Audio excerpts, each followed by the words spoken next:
শান্ত propose কর, মেয়েটাকে পটিয়ে fail. একদম না, ফাইজলামি একটা লিমিট আছে, কিন্তু কোনো রকম ফাইজলামি চলবে না। গো হেড শান্ত ভাই। তো আসলে আমার কাছে তো ফুল নেই, আমার কাছে ভালো ব্র্যান্ডের একটা চকলেট আছে। কোনো ফাইজলামি হবে না, তার আমি উইল ইউ ম্যারি মি?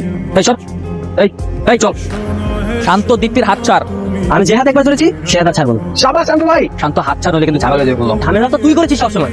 এই কি ঝামেলা করছি আমি? তুই সবসময় আমার প্রেমে বাধা দিয়েছিস। অনন্যাকে কে খুঁজে দিয়েছিল? আমি খুঁজে দিয়েছি। সেই অনন্যাকে তুই পটিয়েছিস। শান্ত যা, স্টপ ইট। বেশি বেশি করতেছিস কিন্তু তুই। কি বেশি হচ্ছে? হ্যাঁ মারবি তুই নাকি? মার। তো যা ইচ্ছে কর, আমি আর ভিতর নাই, যা। এই ক্যাম্পাসে কি এসব? তুই এসব কি? আমি না, আরে বারবার বললাম যে হাত ধরে টানাটানি করিস না। এটা পাবলিক ভার্সিটির ক্যাম্পাস, এটা কোনো প্রেন্ডিং না। 5 মিনিটের মধ্যে ক্যাম্পাস ছাড়বি। তুই যদি আমাদের সাথে না যাস, তোর ক্যাম্পাস আমরা ছাড়ছি না। না চলে না চাও, আমার কি তোর পরে মার্কা? ভাই খালি খাবার তুলছি। হ্যাঁ তো আমি কিন্তু তোরে মারবো। মারবি? মার। বন্ধুকে মারবি তুই? মার মার। আমার কোনো বন্ধু নাই। যদি বন্ধু বলে অস্বীকারই করিস, তাহলে বন্ধুর বিপদ দেখে এভাবে এগিয়ে এলি কেন? হ্যাঁ, তুই তোর কর্মকাণ্ডে আমাদের বুঝিয়ে দিয়েছিস যে তুই আমাদের বন্ধু ভাবিস কি ভাবিস না।